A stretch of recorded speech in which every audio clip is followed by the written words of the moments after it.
নওশাদ সিদ্দিকী কোথা দাঁড়ালে ভালো হতো, কেন দাঁড়ালো না, এটা অযৌক্তিক কথা। আমি তো কোনো পার্টির হোল টাইমার নয় যে তারা আমাকে বলবে ওইখানে দাঁড়ালে ভালো হতো, ওইখানে দাঁড়ালে ভালো হতো, সেখানে দাঁড়ালে ভালো হতো, ওইখানে প্রার্থী দিলে ভালো নয়, ওইখানে প্রার্থী দিলে ভালো নয়। আমি কোনো পার্টির হোল টাইমার নাকি অন্য পার্টির? আমি আইএসএফের একজন সৈনিক। আইএসএফ যেটা ডিসিশন নেবে, নওশাদ সিদ্দিকীকেও মানতে হবে, সেটা আসাদুলকেও মানতে হবে, রমেনকেও বুথ স্তরে যারা আছেন, লক্ষ্মীদাকেও মানতে হবে, সকলকে মানতে হবে। কিন্তু এই বিষয়টা আপনাদের বলার আগেই কিন্তু আমি বিধানসভার মধ্যে রাজ্যের মাননীয় ভূমি সংস্কার দপ্তরের মন্ত্রী তথা মুখ্যমন্ত্রীর দৃষ্টি আকর্ষণ করেছি, তাকে জানিয়েছি যে ভাঙড় 1 নম্বর 2 নম্বর ব্লকে যেভাবে বিএলআর অফিসগুলো ঘুঘুর ভাষা হয়েছে, সেখানকার মানুষের জমি জায়গা নিয়ে যেভাবে নোংরামি হচ্ছে, এটাকে বন্ধ করতে হবে। আপনার আগে আমি জানিয়েছি। এরপরও আপনি বললেন আবারও আগামী দিনে, যেহেতু আমি কন্টেস্ট করা থেকে দল আমাকে বিরত রেখেছে, আমি তো আপনাদের বিধায়ক হয়ে যাচ্ছে, এটা নিয়ে আবারও সোচ্চার হবো, যাতে এই যে সমস্যা হচ্ছে সাধারণ মানুষকে যেভাবে বিএলআরও থেকে শুরু করে কিছু দালালদের জন্য, কিছু তৃণমূলী নেতাদের জন্য সমস্যার সম্মুখীন হতে হচ্ছে, চিরতরের জন্য সেই সমস্যাগুলো যাতে বন্ধ করা যায়, সেই জন্য সোচ্চার বিধানসভার মধ্যে হব। শেষ প্রশ্ন আপনার কাছে, যে আপনি নিজেকে সংযুক্ত মোর্চার বিধায়ক বলে দাবি করেন, একসময় তৃণমূলরা আপনাকে বলতো যে আপনি বিজেপির সঙ্গে সেটিং করেছেন, আর এখন সেই সংযুক্ত মোর্চার যে সমস্ত দল রয়েছে তারাই বলছে যে আপনি এখন তৃণমূলের সঙ্গে সেটিং করেছেন।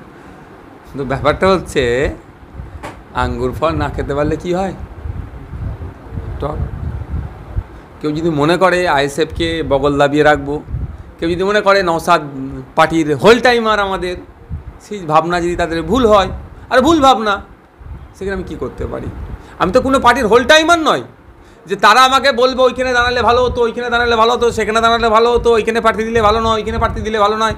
আমি কোনো পার্টির হোল টাইমার নাকি অন্য পার্টির? আমি আইএসএফের একজন সৈনিক।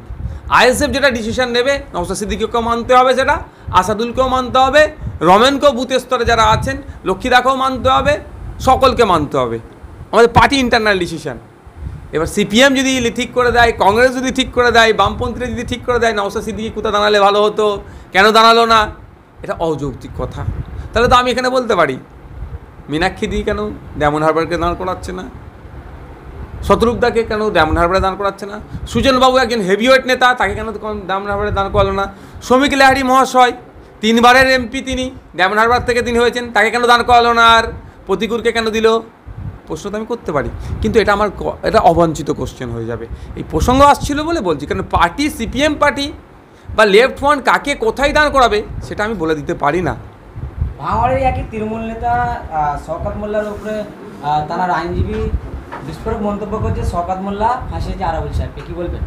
আপনার ভাঙড়ে তো কে কাকে ফাঁসিয়েছে আমার দেখার দরকার নেই। অন্যায় করেছে, জেলের ভাত খাচ্ছে, যারা অন্যায় করে এখনো বুক ফুলিয়ে ঘুরছে তাদেরকেও জেলের ভাত খাওয়াবো।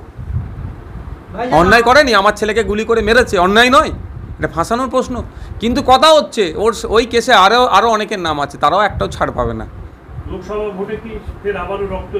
না, কোনো দিন আমি চাই না শান্তিপূর্ণ নির্বাচন হোক, মানুষ ভোট দিক, যার যাকে ভালো লাগবে ভোট দিক না। আমি অনুরোধ করবো, আপনাকে ভালো কোশ্চেন করেছেন, আপনাদের মাধ্যমে সাধারণ মানুষের কাছে অ্যাপিল করবো, প্রত্যেক রাজনৈতিক ব্যক্তিত্বদের বুথ স্তর থেকে শুরু করে বিভিন্ন স্তরের থেকে সাধারণ মানুষকে আমি বলবো, একটাই অনুরোধ করব, ভোট আসবে যাবে, আপনার আত্মীয়তা, আপনার প্রতিবেশী, দীর্ঘদিনের একসাথে যারা বসবাস করছেন, সেই সম্পর্কটাকে নষ্ট করবেন না।